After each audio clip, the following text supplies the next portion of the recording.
Assalamualaikum warahmatullahi wabarakatuh. Jumpa kembali kita dalam TV Pratiwi. Pada hari ini kita coba menjelaskan kembali sesuai dengan permintaan dari pemirsa yang sampai ke kami. Bagaimana puasa bisa mencegah dan bisa mengobati hipertensi. Ini bercerita mengenai hipertensi, kita mesti memahami ada 4 hal. Yang pertama, selang seperti selang air atau sama dengan pembuluh darah. Yang kedua, ada airnya pembuluh darah, ada airnya darah dalam selang. Kemudian ada pompanya, ini fungsi di jantung. Kemudian ada keran air, ini fungsi ginjal dan fungsi kapiler. Jadi hipertensi dipengaruhi oleh 4 hal ini. Yang pertama berhubungan dengan selang atau pembuluh darah. Pembuluh darah ini bisa mengeras dan bisa melembek, sehingga mempengaruhi tekanan darah.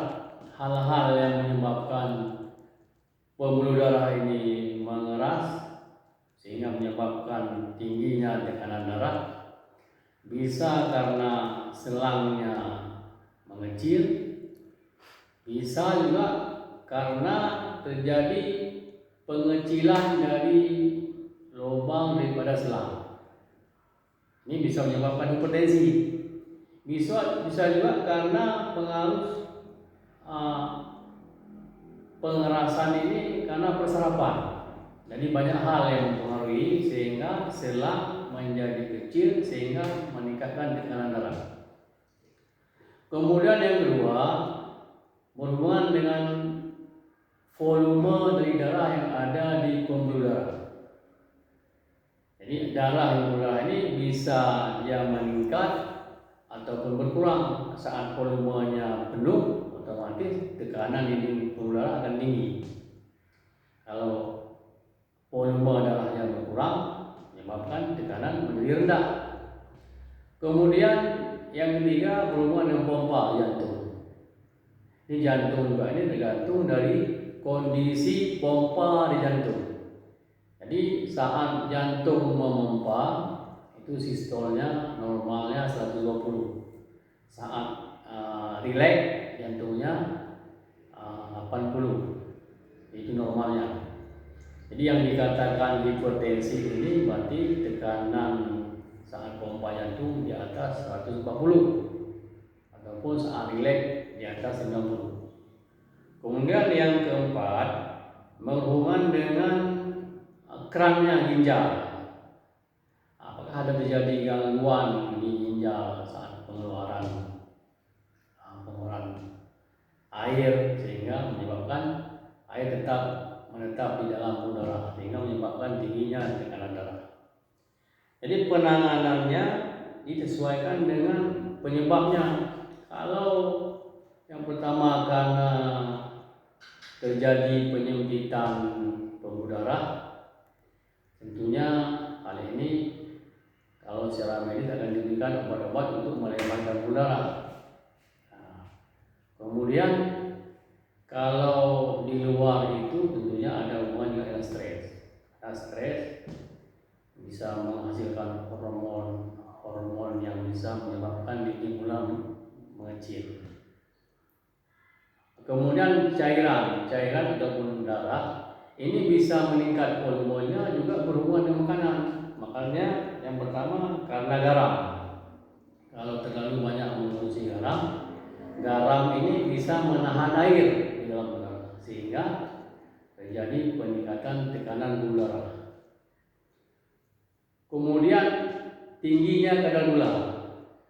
Kadar gula yang tinggi di darah akan menyebabkan viskositasnya atau kekentalan darah meningkat sehingga otomatis akan meninggikan tekanan gula darah. Itu yang berhubungan dengan cairan, dengan airnya. Kemudian Tadi saya tambahkan bahwa dindingnya berpengaruh dengan tingginya kadar lemak. Kadar lemak ini kan akan melengket di pembuluh darah. Kalau secara medis dinamakan terjadi aterosklerosis. Ini menyebabkan lumen pembuluh darah menjadi kecil. Kemudian ginjal berhubungan dengan kemampuan jantung sesuai dengan kemampuan jantung memompa.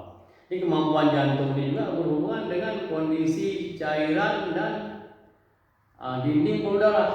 Karena semakin kecil dinding pembuluh darah, semakin kental viskositas cairan, ini beban jantung tambah berat.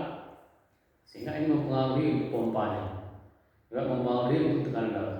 Kemudian juga ginjal kemampuan ginjal mengeluarkan air ini sangat berpengaruh terhadap terjadinya hipertensi.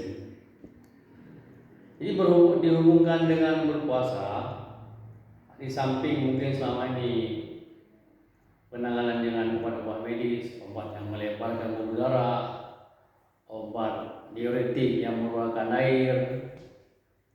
Saat berpuasa ini efeknya luar biasa, karena selama kalau kita berpuasa sunnah 14 jam tidak ada makanan, secara otomatis kadar garam, kadar gula akan menurun. Mudah-mudahan lemak pun bisa berkurang di pembuluh darah. Ini sangat berhubungan dengan untuk mencegah dan mengobati darah tinggi.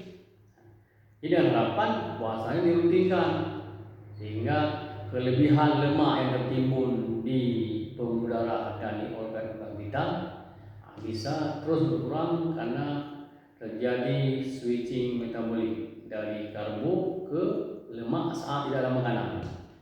Itu harapan kita.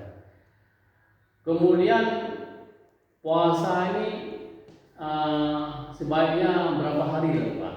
Mengingat kalau yang sudah menderita hipertensi, puasanya semakin dipersering bagus. Contohnya ada puasa Senin Kamis 1 bulan 8 hari. Kemudian yang terbaik untuk ini adalah puasa ayam ubi karena 3 hari berturut-turut. Ini langsung mungkin bisa menghasilkan mengurangi kadar gula, mengurangi kolesterol, mengurangi kadar garam.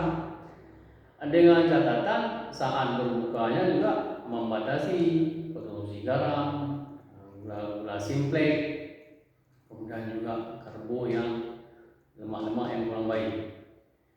Dalam syariat kita juga dianjurkan setelah melaksanakan puasa ayam ubi tanggal 15, 16, 17 setiap bulannya kita disunahkan untuk melaksanakan satu kegiatan lagi, itu berbekam.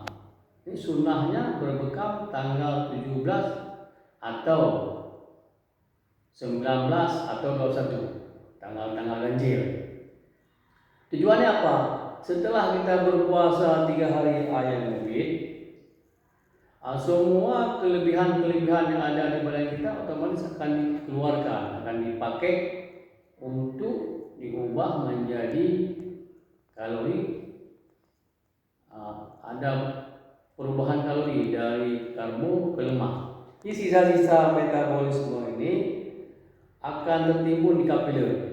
Jadi tujuan dari berbekam ini untuk membuka keran kembali, membuka keran-keran kapiler yang ada di sekujur tubuh kita, terutama yang di daerah yang besar di belakang atau di punggung, sehingga ini juga sangat efektif untuk menurunkan tekanan darah. Jadi dengan berpuasa plus berbekam juga dia rendah garam, dia rendah karbo simplek, lemak-lemak yang bagus. Mudah-mudahan hipertensi kita bisa diatasi. Tapi yang perlu diingat, untuk penderita hipertensi tidak boleh langsung menghentikan obat-obat medis. Menghentikannya harus dengan secara bertahap atau namanya tapering off. Jadi kalau memang yang selama ini 3 kali dikurangi 2 kali dengan dilihat atau dikontrol tensinya.